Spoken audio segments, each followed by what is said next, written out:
ॐ शन्नो मित्रः शं वरुणः शन्नो भवत्वर्यमा शन्न इन्द्रो बृहस्पतिः शन्नो विष्णुरुक्रमः नमो ब्रह्मणे नमस्ते वायो त्वमेव प्रत्यक्षं ब्रह्मासि त्वामेव प्रत्यक्षं ब्रह्म वदिष्यामि ऋतं वदिष्यामि सत्यं वदिष्यामि तन्मामवतु तद्वक्तारमवतु अवतु माम् अवतु वक्तारम् ॐ शान्ति शान्ति शान्तिः भवतु सहनौ भुनक्तु सह वीर्यं करवावहै तेजस्विनावधीतमस्तु मा विद्विषावहै ॐ शान्ति शान्ति शान्तिः यश्चन्दसां वृषभो विश्वरूपः छन्दोऽभ्योऽमृतात् सम्बभूव समेन्द्रो मेधया स्पृणोतु अमृतस्य देवधारणो भूयासं शरीरं मे विचर्षणं जिह्वा मे मधुमत्तमा कर्णाभ्यां भूरिविश्रुवं ब्रह्मणः कोशोऽसि मेधया पीतः श्रुतं मे गोपाय ॐ शान्ति शान्ति शान्तिः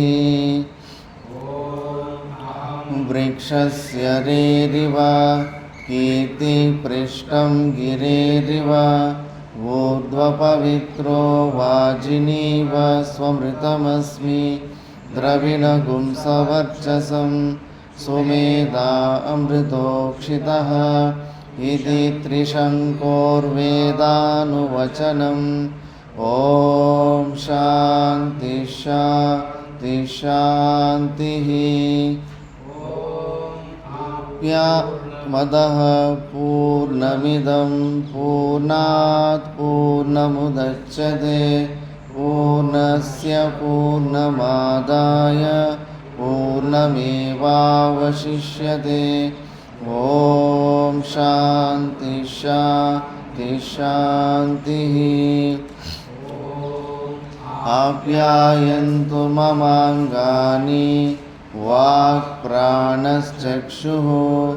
श्रोत्रमतो बलमिन्द्रियाणि च सर्वाणि सर्वं ब्रह्मोपनिषदं माहं ब्रह्म निराकुर्यां मा ब्रह्म निराकरो निराकरणमस्त्वनिराकरणं मे अस्तु तदात्मनि निरतेय उपनिषत्सु धर्मा ते मयि सन्तु ॐ शान्ति शान्ति शान्तिः मे मनसि प्रतिष्ठिता मनो मे वाचि प्रतिष्ठितम् आविराविर्मयेदि वेदस्य मानीस्तः श्रुतं मे मा प्रहासीरणेन नीतेनाहोरात्रान् सन्ददामि ऋतं वदिष्यामि सत्यं वदिष्यामि तन्मामवतु तद्वक्तारमवतु अवतु माम् अवतु वक्तारमवतु वक्तारम् ॐ शान्ति शान्ति शान्तिः नो अपि वातय मनः ॐ शान्ति शान्ति शान्तिः ॐ भद्रं कर्णेभिः शृणुयाम देवाः भद्रं पश्येमाक्षभिर्यजत्राः स्थिरैरङ्गैः स्तुष्टुवागुंसस्तनूभिः व्यशेम देवहितं यदायुः स्वस्ति न इन्द्रो वृद्धश्रवाः स्वस्ति न पूषा विश्ववेदाः स्वस्ति नस्तार्क्ष्यो वरिष्ठनेमिः स्वस्ति नो बृहस्पतिर्ददातु ॐ शान्ति शान्ति शान्तिः। यो ब्रह्माणं विदधाति पूर्वं यो वै वेदांश्च प्रैणोति तस्मै तं देवमात्मबुद्धिप्रकाशं मुमुक्षुर्वै शरणमहं प्रपद्ये। ॐ शान्ति शान्ति शान्तिः। नमो ब्रह्मादिभ्यो ब्रह्मविद्यासम्प्रदायकर्तृभ्यो वंशर्षिभ्यो महद्भ्यो नमो गुरुभ्यः। सर्वोपप्लवरहितः प्रज्ञानघनः प्रत्यगर्तो ब्रह्मैवाहमस्मि ब्रह्मैवाहमस्मि। ॐ शान्ति शान्ति शान्तिः। रायणं पद्मभवं वसिष्ठं शक्तिं च तत्पुत्रपराशरं च व्यासं शुकं गौडपदं महान्तं गोविन्दयोगीन्द्रमतास्य शिष्यं श्रीशङ्कराचार्यमतास्य पद्मपादं च हस्तामलकं च शिष्यं तं तोटकं वार्तिककारमन्या नस्मद्गुरुं सन्ततमानतोऽस्मि। ॐ शान्ति शान्ति शान्तिः। ॐ पार्थाय प्रतिबोधितां भगवता नारायणेन स्वयं व्यासेन ग्रथितां पुराणमुनिना मध्ये महाभारतम् अद्वैतामृतवर्षिणीं भगवतीम् अष्टादशाध्यायिनीम् अम्ब त्वामनुसन्दधामि भगवद्गीते भवद्वेषिणीम्। नमोऽस्तु ते व्यासविशालबुद्धे पुल्लारविन्दायतपत्रनेत्र येन त्वया भारततैलपूर्णः प्रज्वालितो ज्ञानमया प्रदीपः प्रपन्नपारिजाताय स्तोत्रवेत्रैकपाणये ज्ञानमुद्राय कृष्णाय मृतदुहे नमः। वसुदेवसुतं देवं कंसचाणूरमर्दनं देवकी परमानन्दं कृष्णं वन्दे जगद्गुरुं। भीष्मद्रोणतटा जयद्रथजला गान्धारनीलोत्पला शल्यग्राहवती कृपेण वहनी कर्णेन वेलाकुला। अश्वत्थामविकर्णघोरमकरा दुर्योधनावर्तिनी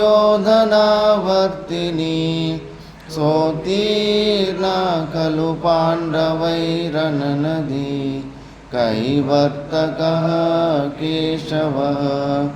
पाराशर्यवचः सरोजममलं गीतार्थगन्धोत्कटं नानाख्यानककेसरं हरिकथा ಸಂಬೋಧನಾ ಬೋಧಿತಂ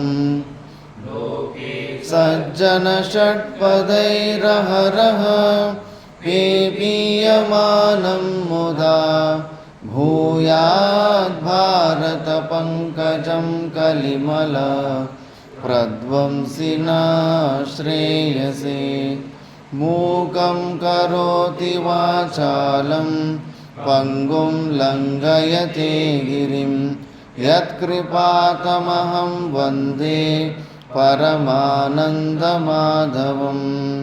ಶಾಂತಾಕಾರಂ ಭುಜಗಶಯನಂ ಪದ್ಮನಾಭಂ ಸುರೇಶಂ ವಿಶ್ವಾಧಾರಂ ಗಗನಸದೃಶಂ ಮೇಘವರ್ಣಂ ಶುಭಾಂಗಂ ಲಕ್ಷ್ಮೀಕಾಂತಂ ಕಮಲನಯನಂ ಯೋಗಿಹೃದ್ಯಾನಗಮ್ಯಂ ವಂದೇ ವಿಷ್ಣುಂ ಭವಭಯಹರಂ ಸರ್ವಲೋಕೈಕನಾಥಂ ಮಾ ವರುಣೇಂದ್ರರುದ್ರಮರುತಃ ಸ್ತುನ್ವಂತಿ ದಿವ್ಯೈಸ್ತವೈ ವೇದೈಃ ಸಾಂಗಪದಕ್ರಮೋಪನಿಷದೈಃ ಗಾಯಂತಿ ಯಂ ಸಾಮಗಾಃ ಧ್ಯಾನಾವಸ್ಥಿತತದ್ಗತೇನ ಮನಸಾ ಪಶ್ಯಂತಿ ಯಂ ಯೋಗಿನೋ ಯಸ್ಯಾಂತಂ ನ ವಿದುಃಸುರಾಸುರಗಣಾಃ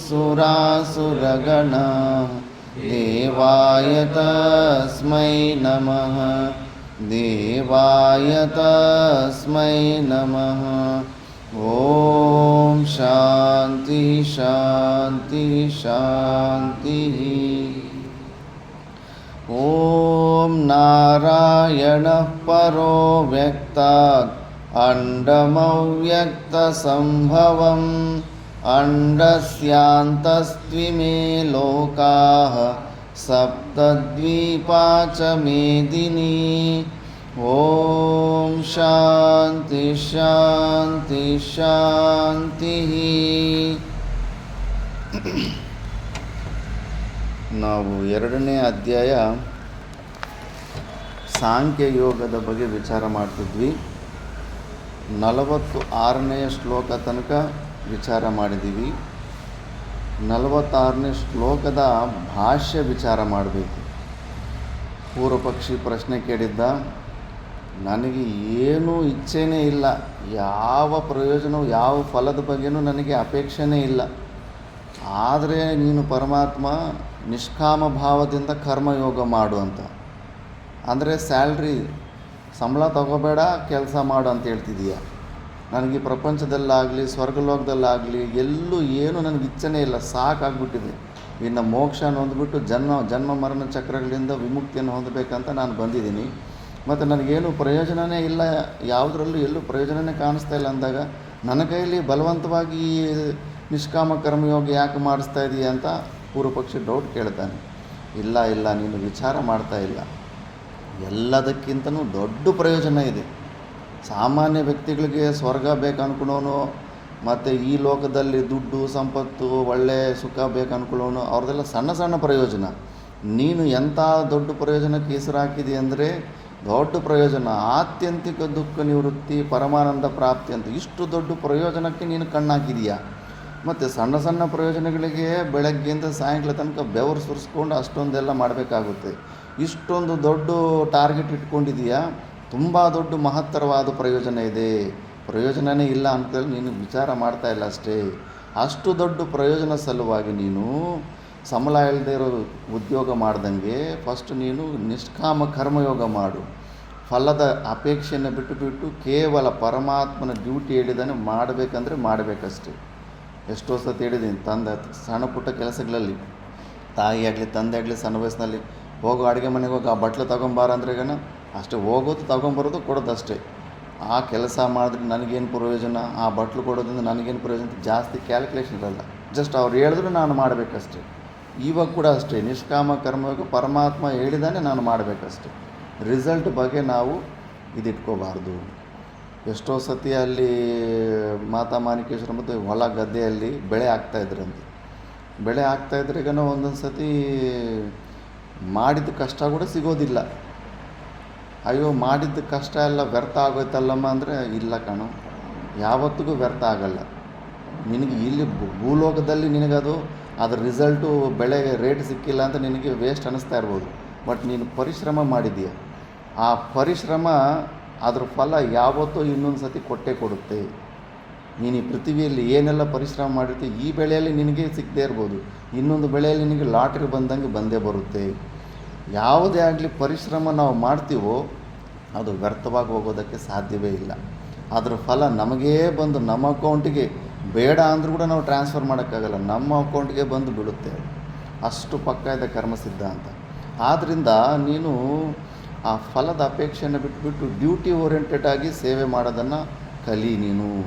ಇದಕ್ಕೆ ನಮಗೆ ಜೀವನ್ಮುಕ್ತ ಪುರುಷರ ಜೀವನ ಚರಿತ್ರೆಯೇ ನಮಗೆ ಬಲ. ಇಲ್ಲ ಅಂದರೆ ಮನಸ್ಸಿನ ಕ್ಯಾಲ್ಕುಲೇಷನ್ನು, ಮನಸ್ಸಿನ ಅತಿ ಬುದ್ಧಿವಂತಿಕೆಯಿಂದ ನಮ್ಮನ್ನು ಯಾವಾಗಲೂ ತಮೋಗುಣ ಸೋಂಬೇರಿತನ ಕಡೆನೇ ಎಳ್ಕೊಂಡು ಹೋಗ್ತಾ ಇರುತ್ತೆ. ಈ ಸ್ಟೆಪ್ಪು ಮಾಡಿ ಮುಂದೆ ಹೋಗಿದೆಯಾ ನೀನು ಗೆಟನ್ ಆಗ್ತೀಯ. ಇದನ್ನು ತಪ್ಪಿಸ್ಕೊಂಡು ಅತಿ ಬುದ್ಧಿವಂತಿಕೆಯಿಂದ ಸ್ವಲ್ಪ ತೀಕ್ಷ್ಣ ಬುದ್ಧಿ ಉಪಯೋಗ ಮಾಡಿಬಿಟ್ರೆ ಈಗ ಕೂಡ ಏನು ಮಾಡಿದಿರೋ ಕೂಡ ಕಂಫರ್ಟ್ ಲೈಫ್ ಸಿಗ್ಬಿಡುತ್ತೆ, ಸ್ವಲ್ಪ ಬುದ್ಧಿವಂತಿಕೆಯನ್ನು ಉಪಯೋಗಿಸ್ಬಿಟ್ರೆ. ಬಟ್ಟು ಕರ್ಮಸಿದ್ಧ ಅಂತ ನಿನಗೆ ಮೋಕ್ಷ, ಆ ಅಂತಃಕರಣ ಶುದ್ಧಿ ನಿನಗೆ ಬರೋದಿಲ್ಲ. ಮುಂದ್ಗಡೆ 2-3 ಶ್ಲೋಕ ಆದಮೇಲೆ ಬರುತ್ತೆ. ಜೀವನ್ಮುಕ್ತಿ ಆನಂದ ಹೊಂದಬೇಕಂದ್ರೆ ಕಾರಣ ಜ್ಞಾನ, ಆ ಜ್ಞಾನ ಬರಬೇಕಂದ್ರೆ ಕಾರಣ ಕರ್ಮಜ ನಿಷ್ಕಾಮ ಕರ್ಮಯೋಗದಿಂದ ಏನು ಅಂತಃಕರಣ ಶುದ್ಧಿ ಆಗಿರುತ್ತೋ ಅಂಥ ಶುದ್ಧ ಬುದ್ಧಿಯಲ್ಲೇ ಜ್ಞಾನ ನಿಲ್ಲುತ್ತೆ, ಜ್ಞಾನ ನಿಷ್ಠೆ ಬರುತ್ತೆ ಅಂದ್ಬಿಟ್ಟು, ಬೇರೆ ಅಲ್ಲ ಅಂತ. ಅದಕ್ಕೆ ಈ ಪಾರ್ಟನ್ನು ಎಸ್ಕೇಪಿಸ್ಟ್ ಮೆಂಟಾಲಿಟಿನಲ್ಲಿ ನಾವು ಬಿಡಬಾರ್ದು ಕರ್ಮಗಳನ್ನ. ಅರ್ಜುನ ಇವಾಗ ಎಸ್ಕೇಪ್ ಆಗಬೇಕಂತ ನೋಡ್ತಾ ಇದ್ದಾನೆ. ಯುದ್ಧ ಬಂದಿದೆ, ಯುದ್ಧದಲ್ಲಿ ಅವನು ಡ್ಯೂಟಿ ಮಾಡಬೇಕಷ್ಟೇ, ರಿಸಲ್ಟ್ ಸರಿಯಾಗಿ ಬರೋದಿಲ್ಲ ಅಂತ ಏನೇನೋ ಗೆಸ್ಸುಗಳು ಮಾಡ್ಕೊಂಡಿದ್ದಾನೆ. 2-3 ಕರ್ಣನಿಗೆ, ಭೀಷ್ಮನಿಗೆ, ದ್ರೋಣನು ಇವ್ರನ್ನ ಸಾಯಿಸೋದು ತುಂಬ ಕಠಿಣ ಆಗಿದೆ. ಮತ್ತು ಅಯ್ಯೋ ನಮ್ಮವರು ನಮ್ಮ ತಾತ ಅವ್ರನ್ನ ಇವ್ರನ್ನೂ ಸಾಯಿಸಬೇಕು, ಇದ್ರ ರಿಸಲ್ಟ್ಗಳೆಲ್ಲ ತುಂಬ ವರ್ಸ್ಟಾಗಿ ಬರುತ್ತೆ, ಅದಕ್ಕೆ ನಾನು ಕೆಲಸ ಮಾಡೋದೇ ಬೇಡ ಅಂತ. ಇಲ್ಲ, ನೀನು ಡ್ಯೂಟಿ ಬಂದಿದೆ, ಆ ರಿಸಲ್ಟ್ ನೀನು ಸ್ವಂತ ಬುದ್ಧಿನ ಉಪಯೋಗಿಸ್ತಾ ಇದೆಯಾ. ರಾಮಕೃಷ್ಣ ಪರಮಹಂಸರದ್ದು ಹೇಳಿದ್ರಲ್ಲ, ಜಿರ್ಲೆಯನ್ನು ತಗೊಂಡೋಗಿ ಹೊರಗಡೆ ಹೋಗಿ ಸಾಯಿಸ್ಬಾರೋ ಅಂದರೆ ಅವನ ಶಿಷ್ಯ ತೊಗೊಂಡೋಗ್ಬಿಟ್ಟು ಜಿರ್ಲೆಯನ್ನು ಸಾಯಿಸಿದ್ರೆ ಸುಮ್ಮನೆ ಬಿಟ್ಟು ಬಂದುಬಿಟ್ಟಿರ್ತಾನೆ. ಸಾಯಿಸ್ದೇನೋ ಅಂದರೆ ಇಲ್ಲ ಅಂತ. ಈ ಥರ ನಾವು ಸ್ವಂತ ಬುದ್ಧಿ ಆರ್ಡರನ್ನು ನಾವು ನಮ್ಮ ಸ್ವಂತ ಬುದ್ಧಿಯನ್ನು ಸಾಯಿಸ್ಕೊಂಡು ಕೇವಲ ಆರ್ಡರನ್ನು ಫಾಲೋ ಮಾಡೋ ತತ್ವ ಬಂದೇ ಇಲ್ಲ. ಈಶ್ವರನ ಅರ್ಪಣ ಬುದ್ಧಿಲಿ ನಾವು ಎಲ್ಲಿ ತನಕ ನಾವು ನಮ್ಮ ಸ್ವಂತ ಬುದ್ಧಿ ಉಪಯೋಗಿಸಿ ಬಿಟ್ಟು ಪರಮಾತ್ಮ ಹೇಳ್ದಂಗೆ ನಾವು ಕೆಲಸ ಮಾಡೋದಿಲ್ವೋ, ಪರಮಾತ್ಮ ಕೂಡ ಏನು ಮಾಡೋಕ್ಕೆ ಹೆಲ್ಪ್ ಮಾಡೋದಕ್ಕಾಗೋದೇ ಇಲ್ಲ. ಅವನು ಹೇಳಿದ ಪ್ರಕಾರ ನಾವು ನಿಷ್ಕಾಮ ಭಾವೆಯಿಂದ ಸ್ವಲ್ಪ ದಿವಸ ಆದರೂ ಮಾಡಿದ್ರೆ ಮತ್ತೆ ನೀವೇ ಆ ಮಾಡೋ ಪ್ರಾಸೆಸ್ಸಲ್ಲೇ ಗೊತ್ತಾಗ್ಬಿಡುತ್ತೆ.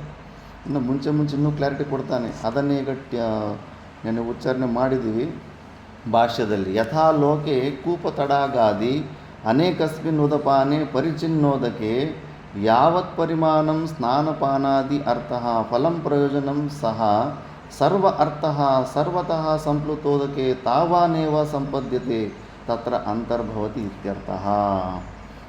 ಏನು ಸಣ್ಣ ಪುಟ್ಟ ಕಾಲುವೆಯಲ್ಲಾಗಲಿ, ಬಾವಿಯಲ್ಲಾಗಲಿ, ಟ್ಯಾಪ್ ನೀರಲ್ಲಾಗಲಿ ಏನೆಲ್ಲ ನಮಗೆ ನೀರಿಂದ ಪ್ರಯೋಜನ ಆಗುತ್ತೋ, ಅದು ದೊಡ್ಡ ಕೆರೆನೋ ಇಲ್ಲ ದೊಡ್ಡ ನದಿ ದೊಡ್ಡ ಡ್ಯಾಮ್ ಸಿಕ್ಕಿದೆ ಅಂದರೆ ಆ ಡ್ಯಾಮಲ್ಲಿ ಎಲ್ಲ ಸಣ್ಣ ಪುಟ್ಟ ಬಾವಿಗಳಿಂದ ಕಾಲುವೆಯಿಂದ ಏನೆಲ್ಲ ಪ್ರಯೋಜನ ಸಿದ್ಧಿ ಆಗ್ತಾಯಿತ್ತು ನಮಗೆ ಸ್ನಾನ ಮಾಡೋದಕ್ಕೆ, ನೀರು ಕುಡಿಯೋದಕ್ಕೆ, ಅವೆಲ್ಲವೂ ಅದರಲ್ಲೇ ಆ ಡ್ಯಾಮ್ ನೀರಿನಲ್ಲೇ ಎಲ್ಲ ಪ್ರಯೋಜನಗಳು ಸಿಗುತ್ತೆ.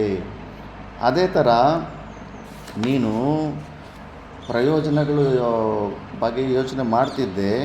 ಏವಂ ತಾವತ್ ಪರಿಮಾಣ ಏವ ಸಂಪದ್ಯತೆ ಸರ್ವೇಷು ವೇದೇಶು ವೇದೋಕ್ತೇಷು ಕರ್ಮಸು ಯಹ ಅರ್ಥಃ ಯತ್ ಕರ್ಮಫಲಂ. ಎಲ್ಲ ವೇದಗಳಲ್ಲಿ ಏನೆಲ್ಲ ಕರ್ಮಕಾಂಡ, ಈ ಕೆಲಸ ಮಾಡಿದ್ರೆ ಈ ಪುಣ್ಯ ಬರುತ್ತೆ, ಈ ಕೆಲಸ ಆ ಕೆಲಸ ಮಾಡಿದ್ರೆ ಆ ಪುಣ್ಯ ಬರುತ್ತೆ ಅಂತ ಎಲ್ಲ ಪ್ರಯೋಜನಗಳು ದೊಡ್ಡ ಲಿಸ್ಟ್ ಇರುತ್ತೆ. ಒಂದೊಂದು ಕ್ರಿಯೆಗೆ ಒಂದೊಂದು ಫಲ ಲಿಸ್ಟ್ ಇರುತ್ತೆ. ಆ ಎಲ್ಲ ಫಲಗಳು ಕೂಡ ನೀನು ಮೋಕ್ಷನ ಹೊಂದಿಬಿಟ್ರೆ, ಆ ನಿನ್ನ ಸ್ವರೂಪನ ತಿಳ್ಕೊಂಬಿಟ್ರೆ ಎಲ್ಲ ರಿಸಲ್ಟ್ಗಳು ಅದರಲ್ಲಿ ಅಂತರ್ಭವಿತವಾಗಿರುತ್ತೆ. ಇವಾಗ ನಿಷ್ಕಾಮ ಕರ್ಮಯೋಗ ಮಾಡೋನು, ಅವನ ಹತ್ರ 25 ರೂಪಾಯಿ ಇದೆ ಅಂದ್ಕೊಳ್ಳಿ. ಮತ್ತು ಉಪಾಸನೆ ಮಾಡೋನು, ಅವನ ಹತ್ರ 50 ರೂಪಾಯಿ ಇರುತ್ತೆ. ಜ್ಞಾನಿ ಹತ್ರ 100 ರೂಪಾಯಿ ಇರುತ್ತೆ. 25 ರೂಪಾಯಿ ಇರೋನ ಹತ್ರ 50 ರೂಪಾಯಿ ಇರೋದಿಲ್ಲ, ಅವನ ಹತ್ರ ಅಷ್ಟೇ ಇದೆ. ₹50 ಇರೋನ ಹತ್ರ ₹100 ಇರೋದಿಲ್ಲ. ಬಟ್ ₹100 ಇರೋ ಜ್ಞಾನಿ ಹತ್ರ ಅವನ ಹತ್ರ ₹25 ಇದ್ದಂಗೆ, ₹50 ಇದ್ದಂಗೆ. ಆ ಥರ ನೀನು ಜ್ಞಾನ ನಿಷ್ಠೆಯಲ್ಲಿ ನಿನ್ನ ಸ್ವರೂಪದಲ್ಲಿ ಹೋಗ್ಬಿಟ್ರೆ ನಿನ್ನಲ್ಲಿ ಎಲ್ಲವೂ ಹೊರಗಡೆ ಪ್ರಪಂಚದಲ್ಲಿ ಏನೆಲ್ಲ ಸುಖಗಳು ಏನೆಲ್ಲ ಆನಂದಗಳಿರ್ತಾವೋ ಎಲ್ಲ ಆನಂದಗಳು ನಿನ್ನಲ್ಲೇ ಅಂತರ್ಭೂತವಾಗಿರ್ತವೆ. ನಿನಗಿಂತ ಅತಿರಿಕ್ತವಾಗಿ ಬೇರೆ ಇನ್ಯಾವುದು ಉತ್ಕೃಷ್ಟವಾದಂಥ ಆನಂದ ಫಲ ಇನ್ನೊಂದು ಇರೋದಿಲ್ಲ. ಮತ್ತು ಸಹ ಅರ್ಥಃ ಅಂತ ಅರ್ಥಃ ಬ್ರಾಹ್ಮಣಸ್ಯ, ನೋಡು ಶ್ಲೋಕದಲ್ಲಿ ಬ್ರಾಹ್ಮಣ್ಯಸ್ಯ ವಿಜಾನತಃ ಅಂತ ಬಂತು. ಬ್ರಾಹ್ಮಣಸ್ಯ ಅಂದರೆ ಇಲ್ಲಿ ಭಾಷ್ಯಕಾರ ಭಗವಾನರು ಸನ್ಯಾಸಿನಃ ಅಂತಾರೆ. ಅದಕ್ಕೆ ಎಲ್ಲ ಜಾಗದಲ್ಲೂ ಜಾತಿ ಬ್ರಾಹ್ಮಣನ ತಗೊಳ್ಳೋಕ್ಕಾಗೋದಿಲ್ಲ. ಬ್ರಹ್ಮ ಜಿಜ್ಞಾಸು ಇಲ್ಲಿ ಜೀವನ್ಮುಕ್ತಿ ಪುರುಷನ ಆಗಲಿಕ್ಕೆ ಪ್ರಯತ್ನ ಮಾಡ್ತಾರೆ ಅಂಥವನು. ಬ್ರಾಹ್ಮಣಸ್ಯ ಅಂದರೆ ಸನ್ಯಾಸಿನಃ ಪರಮಾರ್ಥ ತತ್ವಂ ವಿಜಾನತಃ, ಪರಮಾತ್ಮ ತತ್ವವನ್ನು ಯಾರು ಚೆನ್ನಾಗಿ ತಿಳ್ಕೊಂಡಿರ್ತಾನೋ ಯಹ ಅರ್ಥಃ ವಿಜ್ಞಾನ ಫಲಂ ಸರ್ವತಃ ಸಂಪ್ಲುತೋದಕ ಸ್ಥಾನೀಯಂ ತಸ್ಮಿನ್ ತಾವಾನೇವ ಸಂಪದ್ಯತೆ ತತ್ರ ಏವ ಅಂತರ್ಭವತಿ ಇತ್ಯರ್ಥಃ. ನೀನು ನಿಷ್ಕಾಮ ಕರ್ಮಯೋಗದಲ್ಲಿ ಬರೋ ಪ್ರಯೋಜನ, ಉಪಾಸನೆಯಿಂದ ಬರೋ ಪ್ರಯೋಜನ, ಸಕಾಮಗಳಿಂದ ಬರುವಂಥ ಪ್ರಯೋಜನ, ಎಲ್ಲ ಪ್ರಯೋಜನಗಳು ಜ್ಞಾನಿಯಲ್ಲಿ ಅಂತರ್ಭೂತವಾಗಿರ್ತವೆ. ಇಂಥದ್ದು ಮಿಸ್ ಮಾಡ್ಕೊಳ್ಳೋಂಗೆ ಇಲ್ಲ ಅಂದ್ಬಿಟ್ಟು ಅದಕ್ಕೆ ಅಂತಾರೆ. ನೈಷ್ಕರ್ಮ್ಯ ಸಿದ್ಧಿಯಲ್ಲಿ ಒಂದು ಪೂರ್ವಪಕ್ಷಿ ಪ್ರಶ್ನೆ ಕೇಳ್ತಾನೆ, ಅದೆಂಥದ್ದಪ್ಪ ನೀವು ಎಲ್ಲರೂ ಆನಂದ ಪ್ರಪಂಚದಲ್ಲಿ ಎಲ್ಲರೂ ಏನೆಲ್ಲ ಆನಂದ ಸಿಗ್ತದ ಎಲ್ಲ ಆನಂದನೂ ಜ್ಞಾನಿಗೆ ಬಂದ್ಬಿಡುತ್ತೆ ಅಂತಾರೆ. ಮತ್ತು ಎಲ್ಲರೂ ಇರೋ ದುಃಖ, ಆ ದುಃಖ ಕೂಡ ಜ್ಞಾನಿಗೆ ಬರಬೇಕಲ್ಲ. ಸರ್ವಾತ್ಮ ಭಾವಾಪತ್ತಿ ಇದ್ದಾಗ ಎಲ್ಲರೂ ಆನಂದಗಳು, ಎಲ್ಲರೂ ಭೂಲೋಕದಲ್ಲಿ ಏನೆಲ್ಲ ಆನಂದನ ಹೊಂದುತ್ತಾ ಇರ್ತಾ ಎಲ್ಲ ಆನಂದಗಳು ಜ್ಞಾನಿ ಹೊಂದುಬಿಡ್ತಾನೆ ಅಂತಿರಲ್ಲ. ಮತ್ತು ಎಲ್ಲರೂ ಅನುಭವಿಸ್ತಾರೋ ದುಃಖ ಕೂಡ ಮತ್ತೆ ಅವನು ಜ್ಞಾನಿ ಅನುಭವಿಸ್ಬೇಕಲ್ಲ. ಮತ್ತು ಅವನು ಮಹಾ ದುಃಖಿ ಆಗಿಬಿಡ್ತಾನೆ. ಒಬ್ಬರು ದುಃಖ ಮನೆಯಲ್ಲಿರೋ ಇಬ್ಬರು ಮೂರು ದುಃಖಗಳನ್ನು ನಾವು ಅನುಭವಿಸ್ಬಿಟ್ರೇ ಸೂಸೈಡ್ ಮಾಡ್ಕೋಬೇಕು ಅನಿಸುತ್ತೆ. ಇನ್ನು ಪ್ರಪಂಚದಲ್ಲಿರೋ ಎಲ್ಲರ ದುಃಖಗಳು ಅನುಭವಿಸ್ಬಿಟ್ರೆ ಮಹಾ ದುಃಖಿ ಆಗಿಬಿಡ್ತಾನೆ. ಅದೆಂಥ ಪೋಸ್ಟ್ ಅದು, ಅದೆಂಥ ಜೀವನ್ಮುಕ್ತಿ ಆನಂದ ಅಂತ ಪ್ರಶ್ನೆ ಕೇಳ್ತಾನೆ. ಇಲ್ಲಪ್ಪ, ಎಲ್ಲರೂ ಆನಂದಗಳು ಜೀವನ್ಮುಕ್ತ ಪುರುಷನ ಅನುಭವಿಸ್ತಾನೆ, ಎಲ್ಲರೂ ದುಃಖಗಳು ಅನುಭವಿಸಲ್ಲ. ಅದ್ಯಾಕೆ ಪಾರ್ಶಿಯಾಲಿಟಿ? ಅದೇಗೆ ಮಾಡ್ತೀರಿ ಅಂದರೆ ನಿನಗೆ ದೃಷ್ಟ ಅಂತ ಹೇಳ್ತೀನಿ. ಸೂರ್ಯ ಇರ್ತಾನೆ, ಕೆಳಗಡೆ ನೀನು 100 ಬಕೆಟ್ಗಳಿಡು, 100 ಬಕೆಟ್ಗಳಿಟ್ಟು ಅದರ ಪ್ರತಿಬಿಂಬ 100 ಬಕೆಟ್ಗಳು ಕಾಣಿಸ್ತಾ ಇರುತ್ತೆ. ನೀನು ಬಕೆಟನ್ನು 100 ಬಕೆಟನ್ನು ಅಲ್ಲಾಡಿಸಿ ನೋಡು, 100 ಬಕೆಟಲ್ಲಿ ಸೂರ್ಯನ ಪ್ರತಿಬಿಂಬ ನೋಡಿದ್ರೆ 100 ಬಕೆಟಲ್ಲೂ ಅದು ಅಲ್ಲಾಡ್ತಾ ಇರುತ್ತೆ. ಕೆಳಗಡೆ ನೀನು ಎಷ್ಟು ಅಲ್ಲಾಡಿದ್ರೂ ಹಲ್ಚಲ್ಲಾದರೂ ಕೂಡ ಆ ಪ್ರತಿಬಿಂಬ ರೂಪದಲ್ಲಿರೋ ಸೂರ್ಯ ಬಿಂಬ ರೂಪದಲ್ಲಿ ಮೇಲ್ಗಡೆ ನೋಡು, ಆ ಸೂರ್ಯ ಮಾತ್ರ ಕದಲ್ದಿರ ಹಂಗೇ ಇರ್ತಾನೆ. ಅದೇ ಥರ ಜೀವನ್ಮುಕ್ತ ಪುರುಷನು ಸ್ವರೂಪನ ತಿಳ್ಕೊಂಡಿರೋನು ಆ ಬಿಂಬರೂಪ ಥರ ಸ್ಥಿರವಾಗಿರ್ತಾನೆ. ಜೀವಾತ್ಮನು ಜೀವನಲ್ಲಿ ಆಗೋ ಸುಖ ದುಃಖಗಳಿಗೆ ಅವನಿಗೆ ಸಂಬಂಧನೇ ಇರೋದಿಲ್ಲ. ಆ ಪ್ರತಿಬಿಂಬ ಎಷ್ಟು ಅಲ್ಲಾಡ್ತಾ ಇದ್ದರೂ ಕೂಡ ಮೇಲ್ಗಡೆ ಬಿಂಬರೂಪ ಅಲ್ಲಾಡೋದಿಲ್ಲ. ಅದಕ್ಕೆ ಪ್ರತಿಯೊಬ್ಬ ಮನುಷ್ಯದಲ್ಲಿ ಇರೋ ಸುಖ ದುಃಖಗಳು ಆ ಜೀವನ್ಮುಕ್ತಿ ಆನಂದದಲ್ಲಿರೋನಿಗೆ ಟಚ್ ಆಗೋದಿಲ್ಲ. ಮತ್ತು ಆನಂದನೂ ಟಚ್ ಆಗಲ್ವ ಅಂದರೆ ಆನಂದ ಪರಮಾನಂದ ಸ್ವರೂಪ ಆಗಿರ್ತಾನೆ. ಪ್ರತಿಯೊಬ್ಬರೂ ಆನಂದ ಭೂಲೋಕದಲ್ಲಿ ಆ ಸಚ್ಚಿದಾನಂದ ಸ್ವರೂಪನಿಂದ ಬರ್ತಾ ಇರೋ ಆನಂದನ ಸ್ವಲ್ಪ ಸ್ವಲ್ಪ ಡ್ರಾಪ್ಸ್ ರೂಪದಲ್ಲಿ ಹೊಂದುತ್ತಾ ಇದ್ದಾರೆ. ತೈತ್ತಿರೀಯ ಉಪನಿಷತ್ತಲ್ಲಿ ಮನುಷ್ಯಾನಂದ, ಗಂಧರ್ವಾನಂದ, ದೇವಾನಂದ, ಆ ಥರ ಲಿಸ್ಟ್ ಎಲ್ಲ ಆನಂದ ಮೀಮಾಂಸೆ ಬರುತ್ತೆ. ಎಲ್ಲರ ಆನಂದಗಳು ಆ ಪರಮಾತ್ಮ ಸ್ವರೂಪದಿಂದನೇ ಒಂದೊಂದು ಡ್ರಾಪ್ ಬಂದು ಅನುಭವಿಸ್ತಾ ಇರೋದು. ಅದು ಸಮುದ್ರ ಇದ್ದಂಗೆ, ಅವನು ಎಲ್ಲರ ಆನಂದಗಳು ಅದರಲ್ಲಿ ಅಂತರ್ಭೂತ ಆಗುತ್ತೆ. ₹100 ಇರೋನ ಹತ್ರ ₹10 ಇರುತ್ತೆ, ₹20 ಇರುತ್ತೆ, ₹50 ಇರುತ್ತೆ, ₹80 ಇರುತ್ತೆ, ₹90 ಇರುತ್ತೆ. ಎಲ್ಲವೂ ಅದರಲ್ಲಿ ಅಂತರ್ಭೂತವಾಗಿರುತ್ತೆ. ಆದ್ದರಿಂದ ಇದೇ ಥರ ಇಲ್ಲೂ ಕೂಡ ಅಷ್ಟೇ ದೊಡ್ಡ ಪ್ರಯೋಜನ ಇದೆ, ದೊಡ್ಡ ಪ್ರಯೋಜನ ಇದೆ, ಅದರಲ್ಲಿ ಎಲ್ಲ ಪ್ರಯೋಜನಗಳು ಅಂತರ್ಭೂತವಾಗುತ್ತೆ. ಅದಕ್ಕೆ ಒಂದು ಛಾಂದೋಗ್ಯೋಪನಿಷತ್ತು ಪ್ರಮಾಣ ಕೂಡ ಕೊಡ್ತಾ ಇದ್ದಾರೆ. ಯಥಾಕೃತಾಯ ವಿಜಾತಾಯ ಆದರೇಯ ಸಂಯಂತಿ ಏವಂ ಏನಂ ಸರ್ವಂ ತದಭಿಸಮೇತಿ ಯತ್ಕಿಂಚ ಪ್ರಜಾಃ ಸಾಧುಃ ಕುರ್ವಂತಿ ಯಃ ತದ್ವೇದ ಯತ್ ಸ ವೇದ ಇತಿ ಶ್ರುತೇ. ಛಾಂದೋಗ್ಯೋಪನಿಷತ್ತಲ್ಲಿ ರೈಕು ಅಂತ ಒಬ್ಬ ಇರ್ತಾನೆ, ರೈಕು ಅಂತ. ಆ ರೈಕು ಅಲ್ಲೊಬ್ಬ ರಾಜ ಇರ್ತಾನೆ, ಅಜಾತಶತ್ರು ಅಂತ. ಅವನು ತುಂಬ ದಾನ ಧರ್ಮ, ಅನ್ನದಾನ, ಎಷ್ಟು ಭಯಂಕರವಾಗಿ ಅನ್ನದಾನ ಮಾಡಿರ್ತಾನೆ ಅಂದರೆ ಮಹಾಪುಣ್ಯಶಾಲಿ ಆಗಿಬಿಟ್ಟಿರ್ತಾನೆ. ಅವನೊಂದು ದಿವಸ ಮಾಡಿ ಮೇಲೆ ಮಲ್ಕೊಂಡಿದ್ರೆ 2 ಪಕ್ಷಿಗಳು ಅವನ ಮೇಲೆಯಿಂದ ಹೋಗ್ತಾ ಇರ್ತವೆ, ದೇವತಾ ಪಕ್ಷಿಗಳು. ಅದರಲ್ಲಿ ಒಂದು ಪಕ್ಷಿ ಮುಂದೆ ಹೋಗ್ತಾರೆ, ಪಕ್ಷಿ ಹೇಳುತ್ತೆ, ಅಲ್ಲಿ ಕೆಳಗಡೆ ಆ ಮಹಾರಾಜ ಇದ್ದಾನೆ, ಅವನು ಎಷ್ಟು ಪುಣ್ಯ ಕೆಲಸಗಳು ಮಾಡಿದನಂದರೆ ಅವನ ಮೇಲ್ಗಡೆ ನೀನು ಹೋದ್ರೆಗನ ನೀನು ಭಸ್ಮ ಆಗಿಬಿಡ್ತೀಯ ನೀನು ಅಂತ ಹಿಂದ್ಗಡೆ ಇರೋ ಪಕ್ಷಿ ಹೇಳ್ತಾ ಇರುತ್ತೆ. ಅಷ್ಟೊಂದು ಪುಣ್ಯ ಇದೆ ಅವನ ಹತ್ರ, ಅಂಥವ್ರ ಮೇಲೆ ಹೋಗಂಗಿಲ್ಲ. ಯೋಗಿಗಳ ಮೇಲೆ ಕೂಡ ಯಾವುದೇ ವಾಹನ ಆಗಲಿ ಯಾರೇ ಆಗಲಿ ಹೋಗ್ಬಿಟ್ರೆ ಅವ್ರ ಶಕ್ತಿ ಎಲ್ಲ ಕುಂಚ ಆಗಿಬಿಡುತ್ತೆ. ಆ ಮಾತಾ ಮಾಣಿಕೇಶ್ವರ ಮಾತ್ರ ಅಮಿತ್ ಶಾ ಮೀಟ್ ಮಾಡೋಕ್ಕೆ ಬಂದಿದ್ದ, ಗೊತ್ತಿಲ್ಲದೆ ಹೆಲಿಕಾಪ್ಟ್ರ್ ಆ ಬೆಟ್ಟದ ಮೇಲಿಂದ ಹೋಗಿ ಲ್ಯಾಂಡ್ ಮಾಡಬೇಕಂತ ಹೋದ, ಬಿದ್ದೋಗ್ಬಿಡ್ತಾ ಇತ್ತಂತೆ. ಮತ್ತು ಏನೋ ಕೃಪೆ ಚೆನ್ನಾಗಿದ್ದು ಮತ್ತು ಪೈಲಟ್ ಕಂಟ್ರೋಲ್ ತೊಗೊಂಡು ಮತ್ತೆ ಲ್ಯಾಂಡ್ ಆದಂತೆ. ಅಮಿತ್ ಶಾ ಕೆಳಗಡೆ ಇಳಿದ ತಕ್ಷಣ ಕೇಳ್ತಾವನು, ಏನಿದೆ ಈ ಬೆಟ್ಟದ ಮೇಲೆ ನಾವು ಬಿದ್ದೋ ಮ್ಯಾಗ್ನೆಟ್ ಹೇಳ್ಕೊಂಡಂಗೆ ಹೇಳ್ಕೊಂಬಿಡ್ತಾನೆ ನಮ್ಮ ಹೆಲಿಕಾಪ್ಟರ್ನ, ಬಿದ್ದೋಗ್ಬಿಡ್ತಾ ಇದ್ವಿ, ಜಸ್ಟ್ ಮಿಸ್ ಆದ್ವಿ ಅಂದರೆ. ಆವಾಗ ಹೇಳಿದ್ರಲ್ಲ, ಇಲ್ಲ ಈ ಥರ ಯೋಗಿಗಳ ಮೇಲ್ಗಡೆ ಯಾರೂ ಪ್ರಯಾಣ ಮಾಡಬಾರ್ದು, ಶಕ್ತಿ ಇದಾಗುತ್ತೆ ಅಂತ ಹೇಳಿದ್ರು. ಅದು ಯೂಟ್ಯೂಬ್ನಲ್ಲಿ ಕೂಡ ಇದೆ, ಅದು ಆ ಮಾತಾಡಿರೋದು ಅಂತ. ಆ ಥರ ಮಹಾ ಪುಣ್ಯಾತ್ಮರ ಮೇಲ್ಗಡೆ ನಾವು ಅದಕ್ಕೆ ಗುರುಗಳು ಆಶ್ರಮದಲ್ಲಿ ಗುರುಗಳ ರೂಮ್ ಮೇಲೆ ಇನ್ನೊಂದು ರೂಮ್ ಇರೋದಿಲ್ಲ. ಅಲ್ಲಿ ಪಾದಗಳು ಗುರುಗಳ ತಲೆ ಮೇಲೆ ಹೋಗಲೇಬಾರ್ದು ಅಂದ್ಬಿಟ್ಟು, ಯಾವುದೇ ಅಂಥ ಪರಿಸ್ಥಿತಿಯಲ್ಲಿ ಅವ್ರಿಗೆ ಅದು ಸಪ್ರೇಟಾಗಿ ರೂಮ್ ಮಾಡಿರ್ತಾರೆ. ಅವರು ರೂಮ್ ಮೇಲೆ ಇನ್ನೊಂದು ರೂಮ್ ಕಟ್ಟೋದಿಲ್ಲ. ಯಾಕಂದರೆ ಗೊತ್ತಿಲ್ಲ, ಆಚಾರ್ಯ ಕೋಟಿಲಿದ್ದವರು ಜೀವನ್ಮುಕ್ತ ಪುರುಷರು ನಾವೆಲ್ಲ ಏನಿದೆ ನಮ್ಮ ಹತ್ರ ಟೆಸ್ಟಿಂಗ್ ಮೀಟರ್ಸ್ ಇರೋದಿಲ್ವಲ್ಲ. ಅಂಥ ಮಹಾಪುರುಷರ ಮೇಲೆ ನಾವು ನಡೆಯೋದು, ನಾವು ಹೋದ್ರೆಗನ ನಮ್ಮ ಶಕ್ತಿಯೆಲ್ಲ ಹಂಗೆ ನಷ್ಟ ಆಗಿಬಿಡುತ್ತೆ, ಕ್ಷೀಣ ಆಗಿಬಿಡುತ್ತೆ.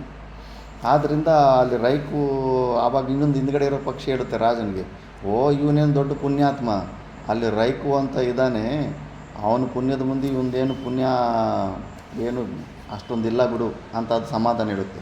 ಆ ರಾಜ ಕೇಳ್ತಾ ಇರ್ತಾನೆ. ಅಲ್ಲಿ ತನಕ ರಾಜ ತಾನೇ ಉತ್ಕೃಷ್ಟವಾದ ಪುಣ್ಯ ಮಾಡಿರೋ ಮಹಾತ್ಮ ಅಂದ್ಕೊಂಡಿರ್ತಾನೆ. ಇವಾಗ ಪಕ್ಷಿ ರೈಕು ಅಂತ ಹೆಸರು ಹೇಳ್ತು, ಅಯ್ಯೋ ಅವನ್ಯಾರವನು ರೈಕು ಅಂತ ಹುಡುಕ್ರಿ ಅಂತ ಕಳಿಸಿರ್ತಾನೆ. ನೋಡಿದ್ರೆ ಎಲ್ಲ ಮಠಗಳು ಮಂದಿರಗಳು ಎಲ್ಲ ಗುರುಕುಲಗಳೆಲ್ಲ ಚೆಕ್ ಮಾಡ್ತಾರೆ, ರೈಕು ಅನ್ನೋ ಹೆಸರಿಂದ ಯಾರು ಇರೋದಿಲ್ಲ. ಮತ್ತು ಸುಮಾರು ದಿನಗಳ ನಂತರ ಅಲ್ಲಿ ಎತ್ತಿನ ಗಾಡಿ ಕೆಳಗಡೆ ಪೂರ್ತಿ ಮಲಿನವಾದ ಬಟ್ಟೆ ಹಾಕ್ಕೊಂಡು, ಏನು ಚಪ್ಪಲಿ ಹೊಳ್ಕೊಡೋ ವೃತ್ತಿಯಲ್ಲೂ ಯಾವುದೋ ಎತ್ತಿನ ಗಾಡಿ ಬಾಡಿಗೆ ಎತ್ತಿನ ಗಾಡಿ ಓಡಿಸೋ ವೃತ್ತಿಯಲ್ಲಿರ್ತಾನೆ. ಫುಲ್ಲು ಕೆರ್ಕೊಂತ ಇರ್ತಾನೆ, ಎಲ್ಲ ಏನೋ ಸ್ವಲ್ಪ ಕುಜಲಿ ಅಂತಾರಲ್ಲ ಆ ಥರ ಇದ್ದವನು. ಅವನ್ನ ರೈಕು ಅಂತ ಮತ್ತೆ ನೋಡಿದ್ರೆ ಹಿಂಗಿದ್ದಾನೆ, ಮತ್ತು ಇವನೇನ ರೈಕು ಅಂದ್ರೆಗನ ಮತ್ತು ಅವನು ಸ್ವಲ್ಪ ಮಾತಾಡಿದ ಮೇಲೆ ಅರ್ಥ ಆಗುತ್ತೆ, ಓಹೋ ಇವನು ಸಾಮಾನ್ಯ ಎಲ್ಲ, ಇವನು ಜೀವನ್ಮುಕ್ತ ಪುರುಷ ಅಂದ್ಬಿಟ್ಟಿದ್ದಾನೆ. ಆ ರಾಜನ ಬಂದಾಗ ಮತ್ತೆ ಸ್ವಲ್ಪ ಒಂದು ಕಂಡೀಷನ್ಗಳು, ರಾಜನ ಅಹಂಕಾರ ಎಲ್ಲ ತನ್ನಗಾದ ಮೇಲೆ ರಾಜ ಸಾಮ್ರಾಜ್ಯ ಮಗಳನ್ನು ಎಲ್ಲನೂ ಕೊಡ್ತಾನೆ. ಅದು ಕೊಟ್ಟ ಮೇಲೆ ಅವನಿಗೆ ಸ್ವಲ್ಪ ಬ್ರಹ್ಮವಿದ್ಯೆ ಬಗ್ಗೆ ಹೇಳ್ತಾರೆ. ಅಲ್ಲಿ ಸಂವರ್ಗ ಉಪಾಸನೆ ಬರುತ್ತೆ.